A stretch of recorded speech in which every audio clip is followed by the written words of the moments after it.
when we're retranslating the assets at the closing rate is 3. So therefore we've got 267,660 divided by 3. So that is giving me 89,220. When we're translating the profit at the average rate, that is 2.7. 51,660 divided by 2.7. So that is giving me a figure there of 19,133.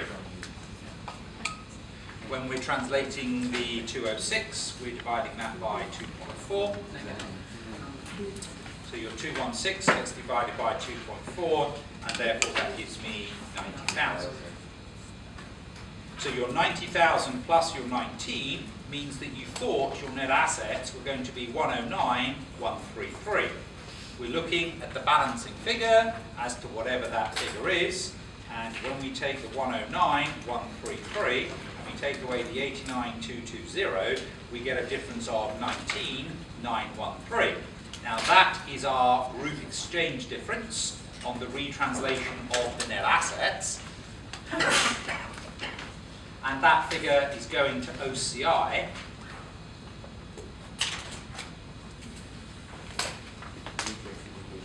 Gain or loss? Loss, yes. The assets are becoming smaller, so this represents a loss. Okay, so that is a key takeaway. We have done the working for a reason. I wonder,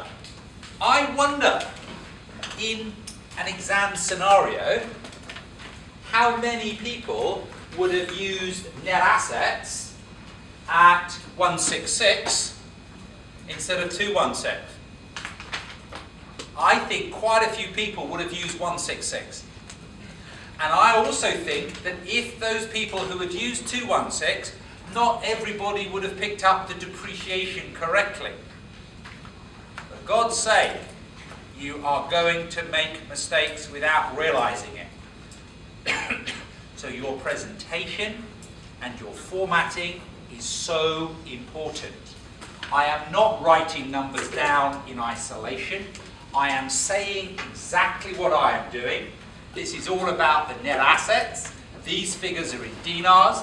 These figures are in dollars. It is laid out as neatly as I can possibly do it. There's lots of white space. It's not crammed together. So if we do make a silly mistake, we can correct it. It's an audit trail that a marker can follow. I've now got to calculate the exchange difference on the retranslation of the goodwill, which means, in effect, I am, first of all, having to calculate the goodwill. I want the fair value of the parent's investment, and all of this is taking place in dinars.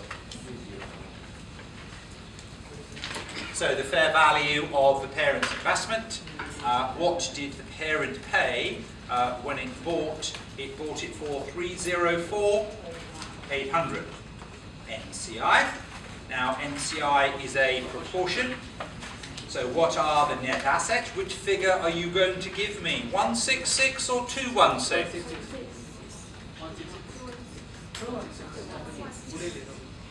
We want the opening, we want the net assets at the date of acquisition. So do we want the book, when you're calculating goodwill, well, we are tired.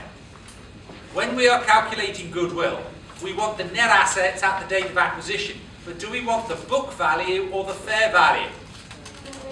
Fair value. And how much is the fair value? 216. Yes? No? Yes. Don't give me 166. Give me 216.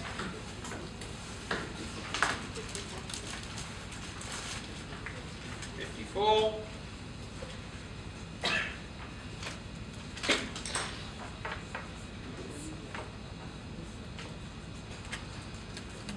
So this represents my goodwill. So what have I got? 304,800 plus 54 minus 216. So this is giving me 142,800. Yes? No? Yes. This now has to be retranslated. So in terms of dinars, The opening balance was 142,800. It wasn't impaired. It wasn't impaired. So the goodwill will be the same at the beginning as it is at the end. Is that right? Yeah. So it's not being impaired. If it's not being impaired, then we've just got the translation at the beginning, just got the translation at the end, and therefore we've got 142,800. We've got that at 2.4, so we've got that at 59,500. Yeah? And then we've got the 142,800. We've got that at 3, so that is there, the 47,600. And therefore this is giving us 11,900 as our exchange difference.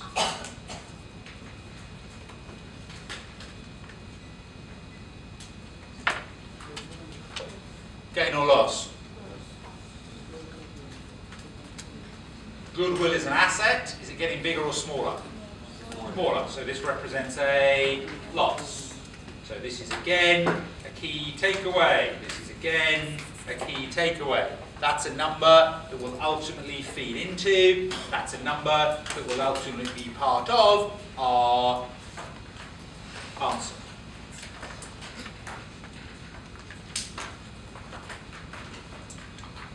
Next. Sir, Yes. in the case of example for this case, that we assume that they have impairment loss or goodwill. Is the impairment loss included under the figure that that's not the profit, depreciation? No, no. If the goodwill was impaired, say the goodwill was impaired by 42,800. I would have an opening balance of goodwill of 142. I would take away 42 away from the goodwill. Yes? And then I would have closing goodwill of 100. I would retranslate my opening goodwill at the opening rate, my closing goodwill at the closing rate, and the impairment loss at the average rate. And then I would discover the balancing figure of the exchange difference there. Any impairment loss would be in the group profit and loss account as an expense, as we shall see. No, I mean referring to the previous slide. Now, your net assets, keep your goodwill and your net assets separate. Okay. So the impairment loss on the goodwill is going to reduce the goodwill. It's not going to reduce the net assets. Yeah? So it would be appearing here. Okay, what else have we got happening? What else have we got happening? We have got a associate. So working, what are we on now? Working 6. We have an associate.